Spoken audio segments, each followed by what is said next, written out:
Okay, so once again, happy Monday. This is the end of Pillars of Eternity 1, or at least it should be once I click the right buttons here. So what we're going to do is save real quick.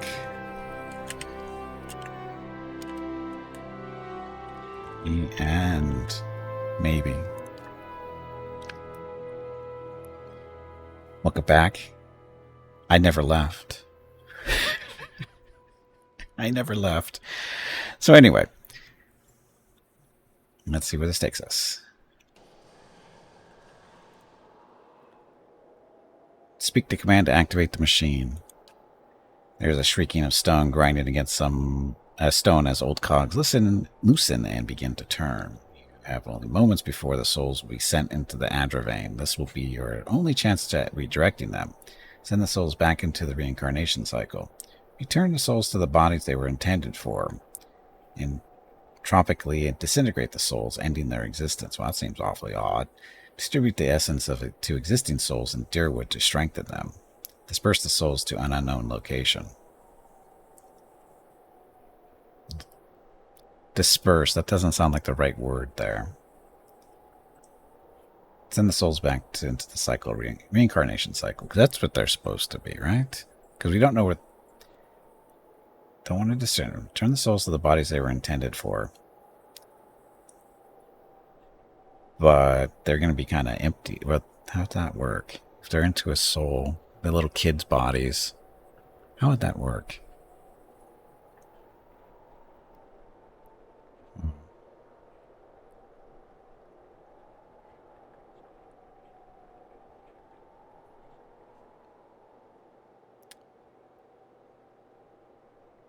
Did we hold again? But would they? Because they haven't been in the bodies, right? Because that was the whole point of the hollows, of the hollow kids, is they're not actually in the bodies. So these kids would be a couple of years old, and they wouldn't have... Then the soul comes in, but they don't have any experiences in the body. So how would that work? Yeah, it's like waking up, but you're already in a body that's pre-built. Haven't the bodies rotted? No, that's the whole point. The hollowed body... Well... Oh, yeah. Aren't some of the was it the Wicked kids? They're kind of undead, aren't they? You can't put them back into those bodies. That's wrong. I think we'll just go back into the reincarnation cycle. If the body is dead, they would go to the wheel anyway. Souls stuck in the... Like souls stuck to bodies that rot. Not the bodies with no souls. Souls stuck to bodies that rot.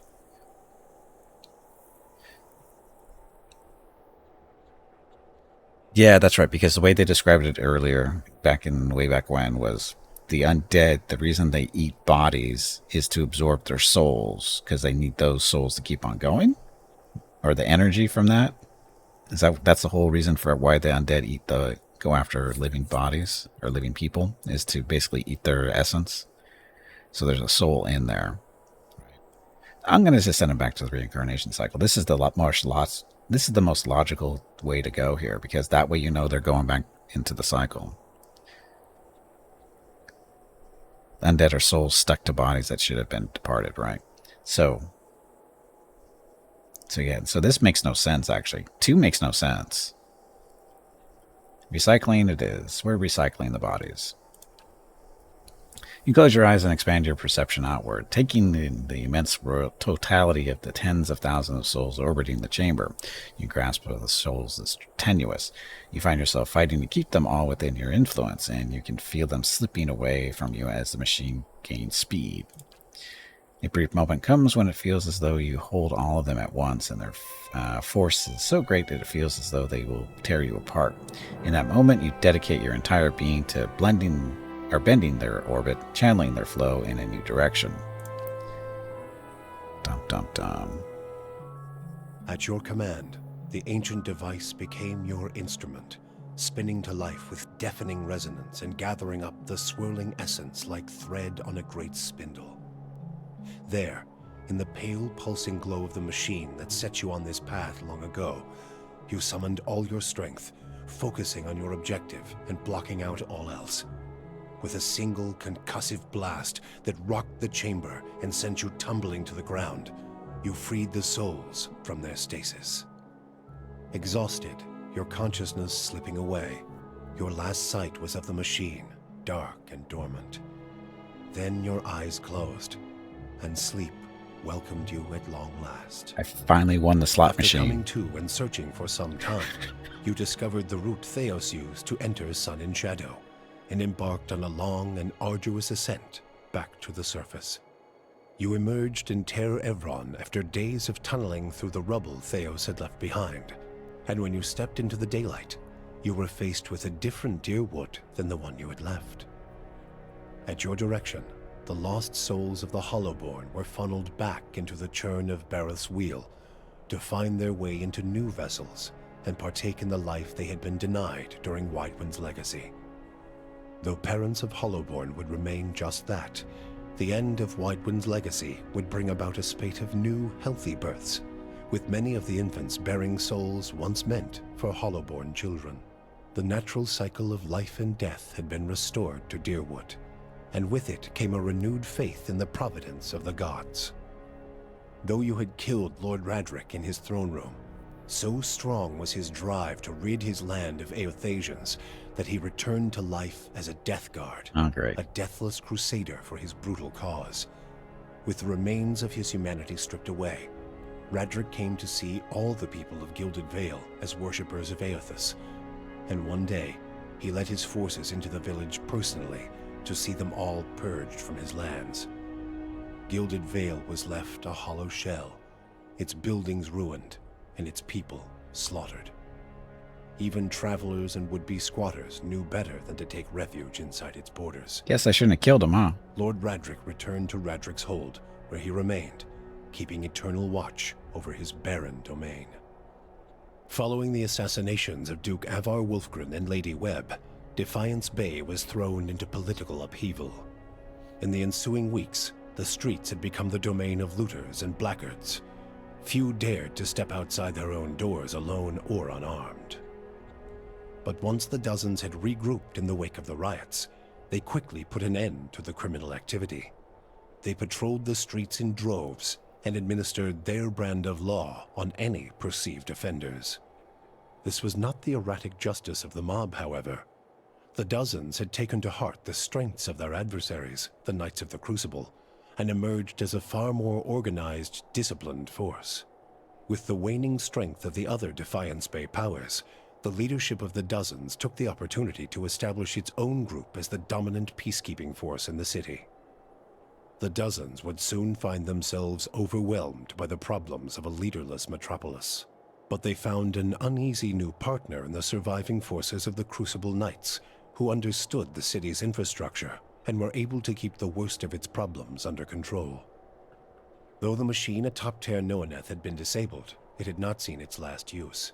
Uh-oh. Heritage Hill was rebuilt, and no sooner had the first families moved in to resettle the district than members of the Leaden Key, acting under standing orders from their Grand Master, climbed the tower and reactivated the machine. It's going well. The initiates slew a handful of the new settlers under cover of night and watched as history repeated itself, the victims reanimating and devouring the survivors. After this second incident, the district would remain abandoned. The Duke's assassination at the apparent hands of an Animancer had caused catastrophic rioting in the streets of Defiance Bay, and few Animancers survived the first day. Many Deerwoodans took the end of Widewind's legacy as a sign, both that the gods did not approve of animancy, and that the purging of Animancers in Defiance Bay had been enough to satisfy them. In time, their rage would subside, and a number of surviving Animancers remained in and around Defiance Bay, often taking to the wilds to practice their science without repercussions. Yay? The town of Deerford had seen the last of the cult of Scan. Dark rumors about the town's many curses quickly faded, and travelers soon returned. Abidon's renewal brought new vigor and purpose to a god long known for quiet, steady labor. handicraft saw a revival in the Deerwood, and no smith wanted for an apprentice. Additionally, Abidon's restored interest in preservation led to redoubled efforts to survey Engwithan ruins. Animancers and craftsmen alike found much to study, but tensions with Aer Glanfath rose. As for Stalwart, the Battle of Caeron's Scar only strengthened their resolve to unlock the mysteries of Durgan steel and build new marvels with the White Forge. However, Stalwart's ambitions brought them into further conflict with the Raid Serens, as more and more impoverished communities gathered at the border and vowed to finish the work of the Iron Flail. It would be many generations before the region saw peace. Not my The fault. Flames That Whisper clan found a cautious peace with Stalwart, particularly once the villagers heard of the aid the ogres had offered against the Eyeless. The clan moved back into the Russetwood, and as Stalwart grew in prestige, the villagers formed a tighter alliance with their ogre neighbors. Within a generation, ogre traders visited Stalwart, and village hunters were welcome in the Russetwood. Harmka's death had brought the That went Devil well. of Carrick little satisfaction. In time, her taste for vengeance soured. What replaced it was a hunger to feel something, anything, new. Summer had thinned the snowpack twice over when she felt the joint at her elbow first begin to stiffen. She turned her back on the hopes of animancy and civilization and walked east. She pushed through the mountains, past Raid Ceres, and into the broad plains of Ishamiddle. She had forgotten what it was like to simply journey, no goal or destination in mind.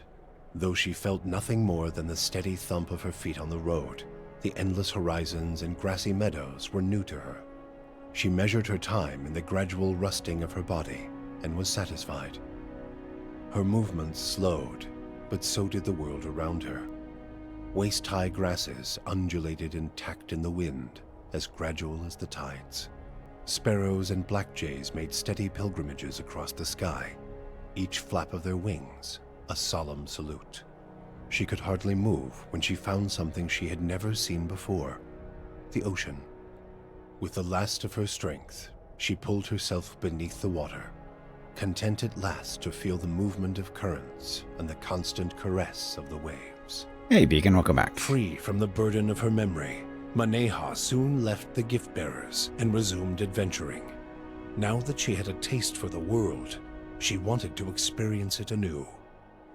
Maneha rediscovered her zest for battle, extravagance, and romance. She kept her gaze on the horizon, looking from one journey to another more distant, from the lover in her arms to another more fervent. Hers was a life of excitement, violence, and passion. She moved too quickly for regret to catch up with her, and she hoped only that she might outpace it in the next life as well. The fortress of Cadnua emerged as a bastion of security in the midst of an untamed land, becoming the envy of every thane and earl in Deerwood. Legend grew over time of its impregnability, and stories of formidable invaders easily scattered by the keep's defenses became popular around the hearths of Deerwoodinians. Likewise, it also became a beacon to travelers, merchants, and visiting dignitaries alike. Reputed as the finest fortress in all Deerwood, people would journey from near and distant lands alike to experience its fabled hospitality and grandeur. Hey, I built that. The Audra dragon known as the Master Below, her soul now housed in the body of the huntress Fallen Roet, passed out of Deerwood in relative anonymity, her final destination unknown, even to herself. She was last seen in the port town of Rhodes End, boarding a ship, an Audra talisman glowing about her neck. Palagina had gone against the Duke Spell's orders by inventing a new trade arrangement with the Anamenfath to accommodate the recovering Deerwooden market. With the Deerwood's people still weakened by Weidman's legacy, the Valian republics easily pushed their would-be competitors out of the market. For her outrageous insubordination and audacity, Palagina was banished from the republics. She traveled north in the Eastern Reach, avoiding Valian ports and entering the ranks of the kind wayfarers. Despite her bravery and dedication to those in her care, her strange appearance made her feel like an outsider wherever she went. Adair chose not to return home to Gilded Vale. Through a number of quiet inquiries, he soon found his way into the underground organization of Aethasians known as the Night Market. Ironically, in learning that the gods had been fabricated, Adair found his faith in Aethus renewed, and that his god was neither alive nor truly a god had become irrelevant. He rose quickly through the ranks of the Night Market for his optimism and for his bold leadership, his ultimate goal to make the Dyrwood a place that would welcome followers of the Shining God once again. When the dust settled in Sun and Shadow, Aloth looked upon the remains of Theos Ixarchanon, his former master. He saw where the Grand Master had gone wrong and what would be required to undo the harm Theos had wrought. With a flick of his wrist, he burned Theos's robe, headdress, and every other symbol of the man's power. Never again, he vowed, should Kith live in fear and blind obedience to an authority they did not understand. Armed with the knowledge and courage he had gained on his journeys with the Watcher, he set out on the long and lonely task of dismantling the Leaden Key. After all that he had learned in the Watcher's company, Kanarua could no longer see meaning in his pursuit of the Tanvi Oratoa. He decided to leave what remained of it within the depths of the Endless Paths and return home. Kana bid the Watcher farewell and sailed back to Rawatai, spending the tempestuous journey reflecting on the time he had lost to the pursuit of falsehoods. His family found Kana much changed, his fiery excitement replaced with a weary solemnity. Determined to change his wandering ways, Kana took up a quiet life as a lorekeeper at the college, teaching young students the traditions of their people. With Theos defeated and the souls released from Sun and Shadow, healthy children were born once again in the Dyrwood. The grieving mother sought a place where she might do penance for the birthing bell. She returned to Deerford, where, to the astonishment of the villagers, she delivered the first healthy child in over a decade. She remained there, and with each new birth, she saw a measure of hope restored to the Dyrwood and a measure of grace for her own troubled past. Durrance used Mogren's strength only until Theos had been cast from the world, and then swore off her influence entirely. Regret came to weigh heavily on his mind, and a man who had never previously lacked for words or opinions came to embrace silence and contemplation. He continued to wander, penniless and destitute, searching now not for the reason for his goddess's silence, but for a mechanism for revenge. The charred robes he continued to wear as a reminder that he had been burned by his goddess, and not just by the flames of the Godhammer. Yu and Sagani never found Persok together. The Adra figurine had gone dark by the time they emerged from Sun and Shadow, and it was another month before Sagani finally accepted that Persok's trail had gone cold again. Her search took her beyond the Dyrwood and as far as the Living Lands. She saw the great coastal cities of Rawatai and the ruins of Old Valia, absorbing the details of these strange and distant lands. 20 years passed before the Adra figurine finally glowed again. When it did, she followed its signal to a quiet hamlet on the outskirts of Adir. There, she met a young farmer and told her of her past as an elder of Masuk. Sagani returned to a village that had forgotten her face, but remembered her story. Masuk greeted her with cautious warmth, and Sagani found that their ways had become strange to her. She also learned that Kalu had perished of winter fever a few years before, and her middle child, Najuo, had died in a raid. But she found her daughter Yakona a hunter and mother of 3, and her son Malak a builder of mighty walls. In them, she came to find her place in the village and the familiar contours of a world that had changed in her absence. For you, the death of Theos brought an end to your waking visions and a silence to the whispers of the past. In their absence, you were able to sleep.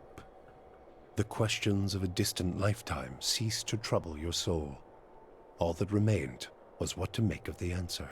It didn't die. But at the moment, there was little to be done, and the matter would have to wait. A long journey loomed ahead.